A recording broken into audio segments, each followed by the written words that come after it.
नमस्कार दोस्तों, कैसे हो आप सभी। होप सभी बहुत बढ़िया होंगे। तो सीईटी वालों, जिसका बेसब्री से इंतजार था वो शुभ घड़ी आ गई है। पिछले तकरीबन 2 महीने से हम सीईटी के जो पोस्टें आई हैं उनके फॉर्म अप्लाई होने के लिए पोर्टल ओपन होने का इंतजार कर रहे थे। तो अभी पोर्टल ओपन हो चुका है। 15 अप्रैल से लेकर 5 मई तक पोर्टल ओपन रहने वाला है। 15 अप्रैल से फॉर्म भरने शुरू हो चुके हैं और जो लास्ट डेट रहने वाली है फॉर्म भरने की वो 5 मई होने वाली है। लेकिन जो फॉर्म भरना है उसके लिए बहुत सारे लोगों के माइंड में डाउट हैं। जो अखबार में हम देख रहे हैं कि फॉर्म भरने के लिए 40 मिनट लगने वाले हैं, बहुत लंबा फॉर्म होगा ये, इसमें काफ़ी सारी चीज़ें लगने वाली हैं। तो ये सारी चीज़ें पढ़ के सोशल मीडिया पर जो खबरें आ रही हैं उनको पढ़ के काफ़ी सारे स्टूडेंट हैं जो चिंतित हो रहे हैं कैसे उन्होंने अप्लाई करना है, किन चीज़ों का ध्यान रखना है। तो आप लोगों को चिंता करने की बिल्कुल भी ज़रूरत नहीं है, क्योंकि अभी आप उस वीडियो पर पहुंच चुके हैं जिस वीडियो में आपको A to Z पूरी डिटेल बताई जाएगी। इकलौती ऐसी वीडियो YouTube पर हमने अपलोड किया है जिसमें जो फॉर्म भरना है वहां से लेके आपकी ज्वाइनिंग तक का पूरा प्रोसेस A to Z इसमें एक्सप्लेन किया गया है। तो आपने इस वीडियो को बिना स्किप किए पूरा एंड तक देखना है और मैं गारंटी देता हूं कि इस वीडियो को देखने के बाद आपको YouTube पर या कहीं और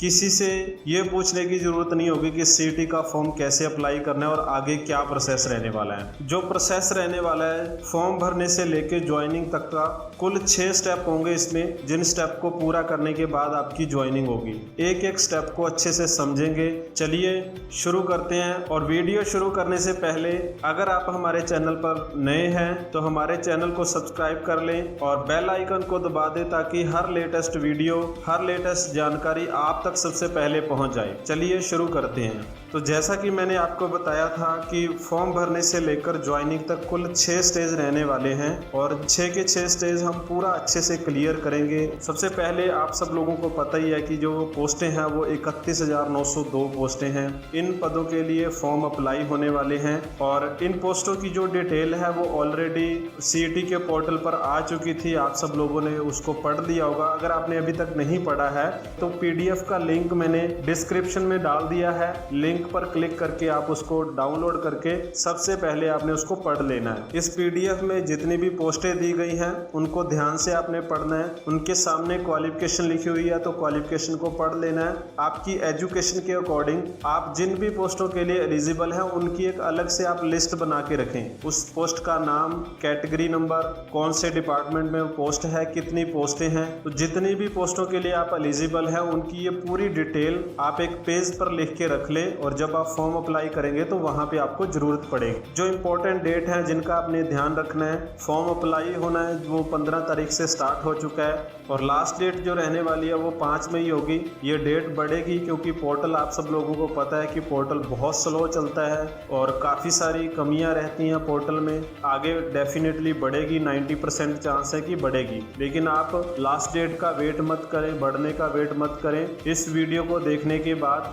2-3 बार इस वीडियो को अगर आपने देख लिया तो लास्ट डेट से पहले ही आप अपना फॉर्म है वो अच्छे से फिल कर लेंगे। एग्जाम की डेट भी एक बार टेंटेटिव दे दी गई है। 23 मई से लेके 15 जुलाई तक की जो टेंटेटिव डेट शीट है आगे पीछे भी हो सकती है। तो अब हम डिस्कस करते हैं उन 6 स्टेज के बारे में। अप्लाई से लेके ज्वाइनिंग तक क्या प्रोसेस रहने वाला है। जो सबसे पहली स्टेज होने वाली है वो है फॉर्म अप्लाई करने की। सबसे बड़ी चीज ही यही है कि आपने फॉर्म अच्छे से अप्लाई करना है। जब आप फॉर्म अप्लाई करने के लिए सीईटी की वेबसाइट पर जाएंगे, सीईटी हरियाणा की वेबसाइट पर आपने जाना है। उसका डायरेक्ट लिंक भी मैंने डिस्क्रिप्शन में डाल दिया है। लिंक पर जैसे ही आप क्लिक करोगे तो सीईटी के मेन पेज पर जो ऑनलाइन अप्लाई करने का पेज है उस पर पहुंच जाओगे। तो इस तरीके से वहां पे रजिस्ट्रेशन कॉर्नर आपको दिखेगा। रजिस्ट्रेशन आईडी और डेट ऑफ बर्थ आपने अपना डालना है। रजिस्ट्रेशन आईडी जो है, जब आपने सीईटी का पहला फॉर्म अप्लाई किया था उस टाइम पे एंड पे आपको एक एप्लीकेशन फॉर्म का पूरा जो PDF है वो मिला था, उसमें आपका रजिस्ट्रेशन नंबर दिया गया है। तो वो रजिस्ट्रेशन नंबर आपने यहाँ पे डालना है, आपकी डेट ऑफ बर्थ डालनी है और कैप्चा जो दिया होगा वो डालकर आपने सबमिट करना है। जैसे ही आप सबमिट करेंगे तो आपके सामने आपकी जो डिटेल है वो ओपन हो जाएगी और आपके फोन के ऊपर एक OTP चला जाएगा। जो आपका रजिस्टर्ड नंबर है उसके ऊपर OTP जाएगा। इस जगह पे आपने अपना OTP डालना है। OTP डालने के बाद यहाँ पे डिक्लेरेशन पे आपने टिक करना है और आगे नीचे, बिल्कुल नीचे आप देखेंगे ग्रुप C पदों की भर्ती के लिए आवेदन करने के लिए आगे बढ़े। तो यहाँ पर आपने क्लिक कर देना है। जैसे ही आप क्लिक करोगे तो सेकंड पेज, फॉर्म का सेकंड पेज ओपन हो जाएगा और यहाँ पे कुछ इंस्ट्रक्शन दी गई है, इनको आपने ध्यान से पढ़ लेना है। और नीचे लाल अक्षरों में जो लिखा गया है, आपके पास मैट्रिक या उच्च शिक्षा में एक विषय के रूप में हिंदी या संस्कृत है तो डेफिनेटली हिंदी या संस्कृत एक सब्जेक्ट तो आपके पास होगा ही होगा। तो यहाँ पे जेस पे आपने क्लिक कर देना है, फिर डिक्लेरेशन को आपने टिक करना है और आवेदन पत्र भरने के लिए आगे बढ़े, इसके ऊपर आपने क्लिक कर देना है। फिर आपके पास तीसरा पेज ओपन हो जाएगा फॉर्म का। यहाँ पे आपकी बेसिक डिटेल ऊपर दी गई है। फिर आपको यहाँ पे नीचे सोशल इकोनॉमिक क्राइटेरिया, जिसके बिहाफ पे आपको 5 नंबर जो एक्स्ट्रा मिले थे, कौन सा आपने जो क्लेम है वो किया था, ऊपर आपने आई वेरीफाई पर क्लिक करना है। जैसे ही आप वेरीफाई पे क्लिक करेंगे तो नीचे कुछ ऑप्शन ओपन हो जाएंगे। सबसे पहला ऑप्शन होगा no government job in the family, परिवार में कोई भी सरकारी नौकरी में नहीं है। अगर आपका कोई फैमिली मेंबर है तो यस पर क्लिक करना है, अगर नहीं है तो नो पर क्लिक करना है। उसके बाद नीचे जो है वो इनकम का बताया गया है कि सभी स्रोतों से आपकी जो इनकम है, फैमिली इनकम है, 180 से कम है या ज़्यादा है। अगर आपकी फैमिली इनकम कम है तो आपने यस कर देना है, फैमिली इनकम ज़्यादा है तो आपने नो कर देना है। देन नीचे जिनके फादर की डेथ हो चुकी है उनका यहाँ पे पूछा गया है। अगर आपके फादर की डेथ हो चुकी है तो आपने यहाँ पे येस और नो जो भी क्लिक कर देना है। उसके बाद यहाँ पे एक और ऑप्शन दिया गया है कि आप माता पिता के पहले या दूसरी संतान है। अगर आप पहली या दूसरी संतान है तो यस करना है, अगर आप तीसरे या उससे बाद की संतान है अपनी फैमिली में तो आपने नो पर क्लिक कर देना है। फिर आपसे आगे जो एक्सपीरियंस है वो पूछा गया है। अगर आपने एक्सपीरियंस के रूप में जो नंबर है उसका दावा किया था, वो क्लेम किए थे, तो आपने एक्सपीरियंस यस और नो जो भी है आपका वो यहाँ पे क्लिक करना है। इसके बाद इसी पेज पर ही नीचे स्टेनोग्राफी का पूछा गया है। स्टेनो के लिए स्किल रखते हैं, स्टेनो आपको आती है तो आपने यस करना है, नहीं आती तो नो करना है। फिर आगे एजुकेशन क्वालिफिकेशन का कॉलम आएगा। यहाँ पे लिखा हुआ है कि क्या आपके पास पदों के लिए आवश्यक योग्यता है। डेफिनेटली योग्यता है तभी आपने अप्लाई किया होगा तो यस पर क्लिक करना है। उसके बाद यहाँ पे आपने पूरा ध्यान रखना है, ये बहुत इंपॉर्टेंट चीज है। यहाँ पे +2 ITI, diploma, graduation, post graduation और प्रोफेशनल डिग्री ये कॉलम दिए गए हैं। तो आपकी जितनी भी एजुकेशन है आपके पास, अगर आपके पास सारी चीजें हैं तो आपने सभी पे टिक मार्क करना है। जिस क्वालिफिकेशन पे जहाँ पे आप टिक करोगे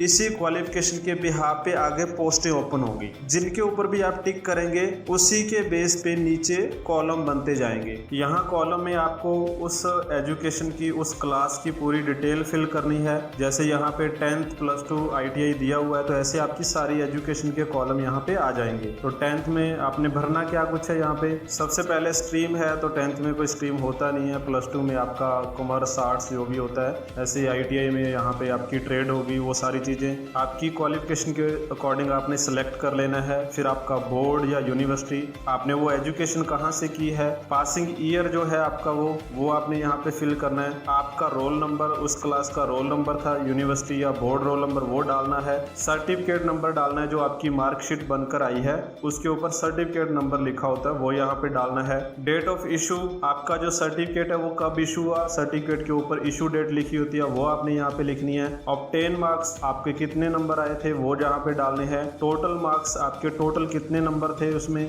ऑब्टेन मार्क और टोटल मार्क डालेंगे तो आगे परसेंटेज ऑटोमेटिकली आपकी आ जाएगी। तो ये आपने पूरा ध्यान से भरना है। सारी डिटेल अच्छे से भरने के बाद आपने आगे प्रोसीड कर देना है। फिर फॉर्म का चौथा पेज ओपन हो जाएगा। चौथा पेज है वो एक्सपीरियंस का रहेगा। यहाँ पे आपको अपनी एक्सपीरियंस डिटेल डालनी है। आपका जिस भी फील्ड में, जिस भी पोस्ट के लिए एक्सपीरियंस था वो यहाँ पे आपने फिल करना है। सबसे पहले आपकी जॉब नेचर कौन सी थी, गवर्नमेंट जॉब पे आपने काम किया हुआ है, गवर्नमेंट एक्सपीरियंस है आपका या प्राइवेट है वो यहाँ पे डालना है। ऑर्गेनाइजेशन का नेम, जिस डिपार्टमेंट में या ऑर्गेनाइजेशन में आपने काम किया, डेजिग्नेशन क्या थी आपकी और आपका एक्सपीरियंस नेचर क्या था वहाँ पे वो चीज डालनी है। डेजिग्नेशन ऑफ इशू अथॉरिटी, आपका एक्सपीरियंस लेटर जिनके थ्रू इशू किया गया है उनका यहाँ पे डेजिग्नेशन डालना है। उसके बाद डेट, फ्रॉम डेट, कब से लेकर कब तक आपका एक्सपीरियंस है वो यहाँ पे डालना है। जब आप डेट डालेंगे तो ऑटोमेटिकली आपके ईयर और मंथ यहाँ पे आ जाएंगी और जो एक्सपीरियंस लेटर है वो आपने स्कैन करके यहाँ पे अपलोड कर देना है। तो जितने भी आपके एक्सपीरियंस होंगे वो यहाँ पे आपने डाल देने हैं, अपलोड कर देने हैं। सारा अपलोड करने के बाद डिक्लेरेशन पर क्लिक करना है। आपने आपने और आगे प्रोसीड पे क्लिक कर देना है। इसके बाद 5वां पेज ओपन हो जाएगा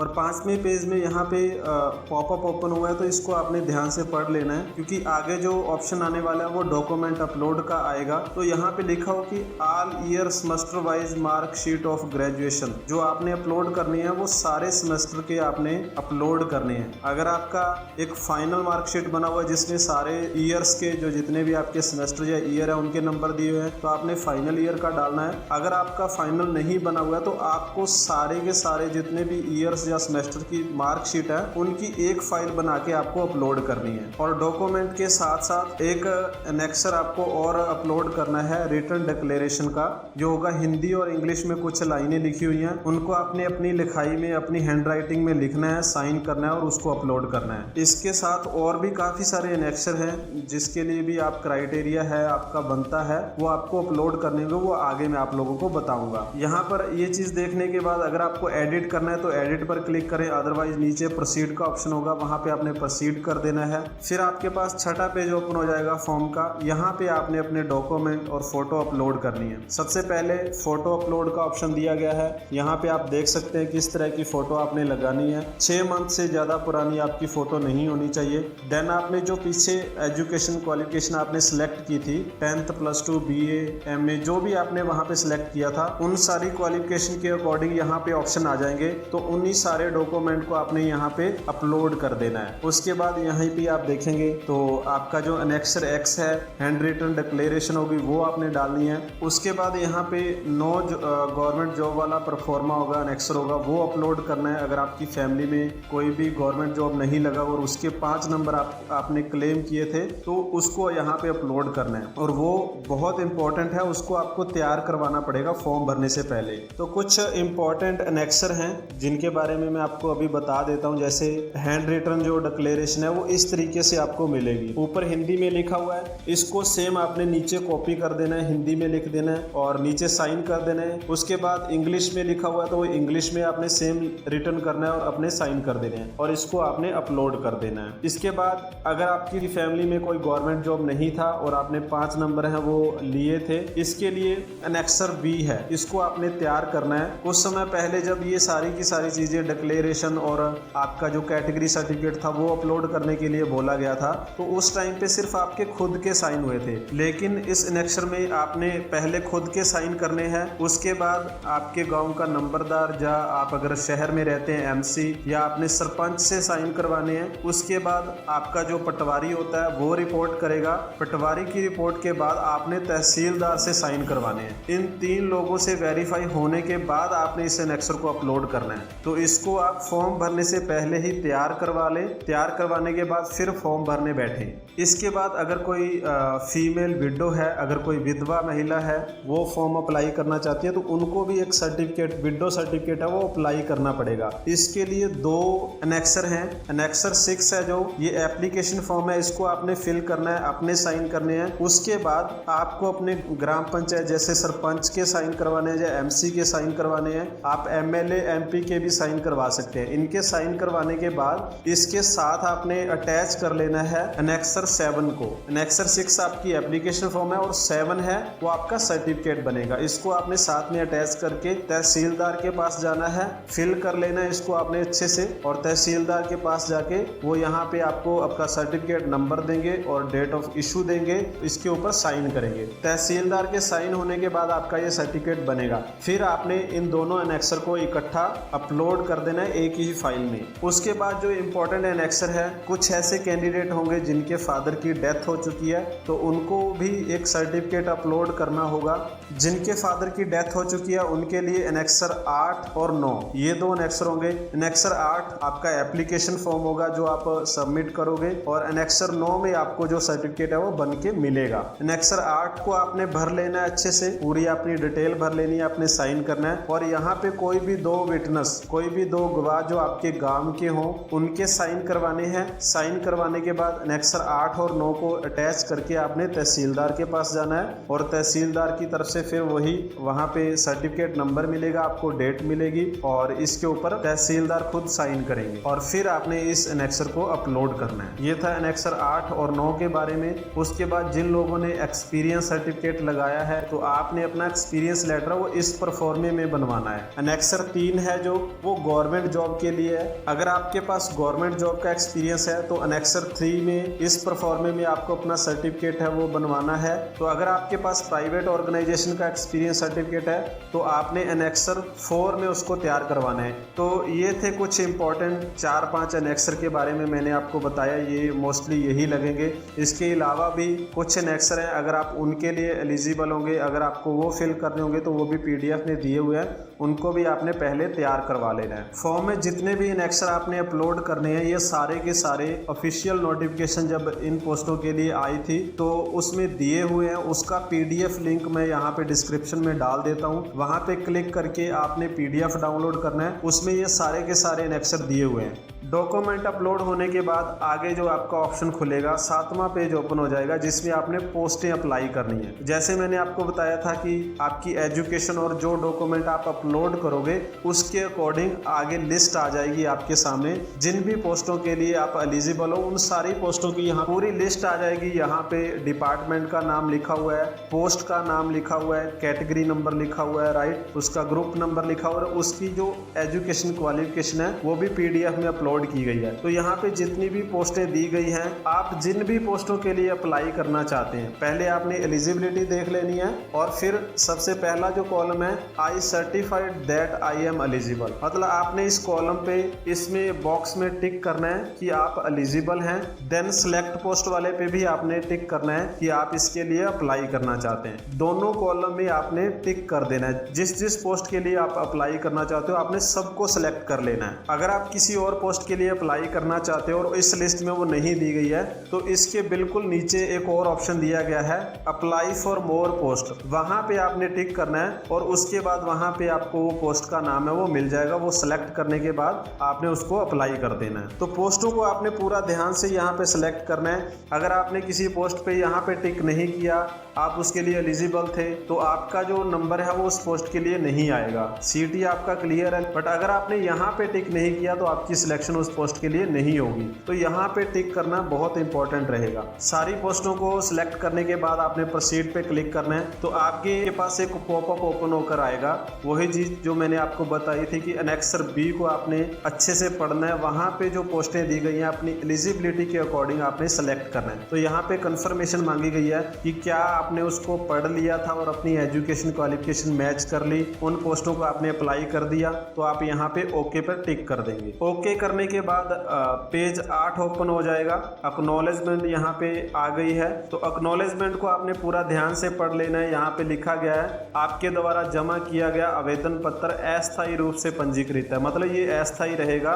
नीचे लिखा है कि ग्रुप C पदों की संपूर्ण भर्ती प्रक्रिया के लिए आपकी पंजीकरण ID समान रहेगी, मतलब जो आपका पहले वाला रजिस्ट्रेशन जो सबसे पहले जिसको डाल के आपने लॉगिन किया ना वो आपका परमानेंट रहने वाला है। स्टार्टिंग से लेकर एंड तक जब तक आपकी ज्वाइनिंग नहीं हो जाती रजिस्ट्रेशन नंबर आपका वो सेम रहेगा। इसका आपने ध्यान रखना है। इसको पढ़ने के बाद आपने ओके पर क्लिक कर देना है और ओके करते ही आपका जो फॉर्म है वो अप्लाई हो जाएगा। फॉर्म अप्लाई होने के बाद आपके पास ऑप्शन आएगा प्रिंट एक्नॉलेजमेंट। तो प्रिंट एक्नॉलेजमेंट पे आपने क्लिक करके जैसे आप क्लिक करोगे तो आपने जितनी भी डिटेल भरी है, पोस्टें भरी हैं, डॉक्यूमेंट अपलोड किए हैं, सारा का सारा जो आपका PDF फॉर्म है वो आ जाएगा। उसका आपने प्रिंट आउट ले लेना है। पूरे फॉर्म को आपने दोबारा से पढ़ लेना है अच्छे से। पढ़ने के बाद आपने उसके ऊपर साइन करने हैं। साइन करने के बाद जितना भी फॉर्म है, अगर उसके 2 पेज हैं, 3 पेज हैं, जितने भी आपने प्रिंट लिए हैं उनका एक ही PDF बनाना है और उसको आपने फिर से अपलोड करना है। अपलोड करने के बाद आपका जो फॉर्म है वो सक्सेसफुली अप्लाई हो जाएगा।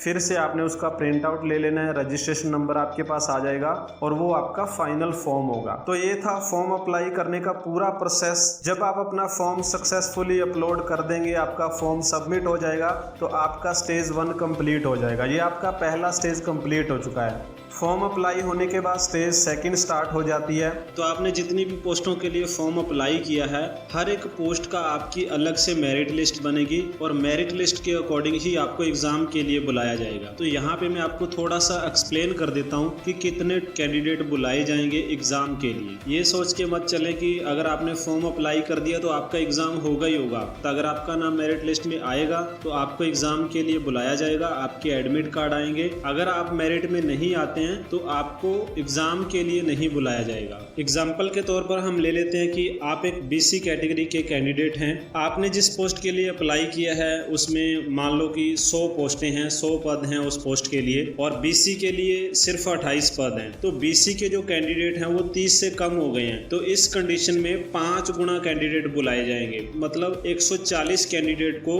एग्जाम के लिए बुलाया जाएगा। तो अगर आपका जो नाम है उस 140 की मेरिट लिस्ट में आ जाता है तो आपको एग्जाम के लिए बुलाया जाएगा, अदरवाइज नहीं बुलाया जाएगा। ऐसे ही जनरल कैटेगरी में होगा कि आप जनरल कैटेगरी में अगर 50 पोस्टें हैं तो 4 गुना कैंडिडेट बुलाए जाएंगे, 200 कैंडिडेट बुलाए जाएंगे। तो जिन 200 कैंडिडेट की मेरिट में नाम आ जाएगा उनका एग्जाम होगा। तो इस तरीके से इसमें कैटेगरी वाइज उन्हीं लोगों की मेरिट लिस्ट बनेगी जिनके नाम इसमें आते हैं। मेरिट लिस्ट बनने के बाद आपका रोल नंबर आपके पास आ जाएगा और आपको एग्जाम के लिए बुलाया जाएगा, आपका एग्जाम होगा। और जितने भी स्टूडेंट एग्जाम क्वालिफाई करेंगे फिर उनको डॉक्यूमेंट वेरिफिकेशन के लिए स्टेज 3 में बुलाया जाएगा। उसके बाद आपका स्टेज 3 स्टार्ट हो जाएगा, आपके डॉक्यूमेंट वेरीफाई होंगे। फॉर्म भरते टाइम आपने जितने भी डॉक्यूमेंट अपलोड किए हैं, चाहे वो एनेक्सर हों या आपके एजुकेशन के हों या आपने अपनी जितने भी सर्टिफिकेट लगाए हैं, मतलब जितने भी डॉक्यूमेंट आपने फॉर्म में अपलोड किए हैं वो सारे के सारे ओरिजिनल आपको वहाँ पे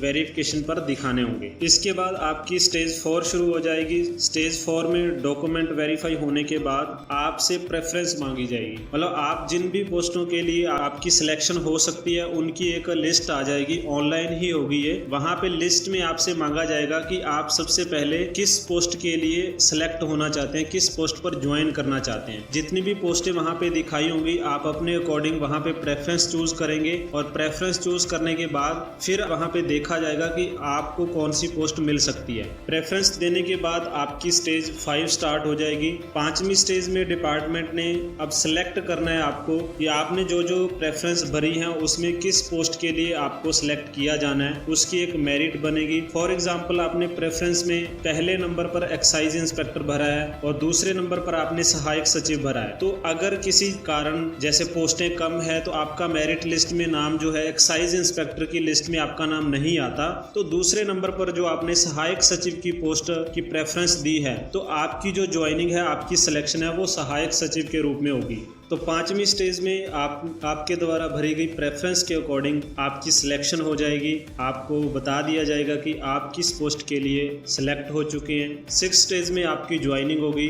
आप जिस भी पोस्ट के लिए सिलेक्ट हुए हैं उस पोस्ट के लिए आपकी ज्वाइनिंग प्रोसेस है वो स्टार्ट हो जाएगी। 6th स्टेज में होगी, आपको एक स्टेशन मिल जाएगा कि कौन सी सिटी में आपकी ज्वाइनिंग होगी, किस डिपार्टमेंट में होगी, वो सारी की सारी चीज़ें आपकी 6th स्टेज में कंप्लीट हो जाएगी। तो ये थी फॉर्म भरने से लेकर ज्वाइनिंग तक की पूरी प्रोसेस। होप आप लोगों को ये सारी वीडियो अच्छे से समझ आई होगी। अगर आपको ये वीडियो अच्छी लगी तो वीडियो को लाइक कर दें। अगर आपका कोई क्वेश्चन है तो वो अपने कमेंट बॉक्स में टाइप कर दें, डेफिनेटली आपको रिप्लाई मिलेगा। और वीडियो को अपने दोस्तों के साथ जरूर शेयर करें ताकि उन तक भी ये इन्फॉर्मेशन पहुंच जाए और वो भी अपना फॉर्म है वो अच्छे से अप्लाई कर पाएं। अगर अभी भी आपने हमारे चैनल को सब्सक्राइब नहीं किया है तो प्लीज़ हमारे इस चैनल को सब्सक्राइब कर लें और बेल आइकन को दबा दें ताकि आने वाले टाइम में जो भी नई वीडियो होगी वो आप तक सबसे पहले पहुंच जाए। चलिए मिलते हैं एक नई वीडियो के साथ, एक नए टॉपिक के साथ।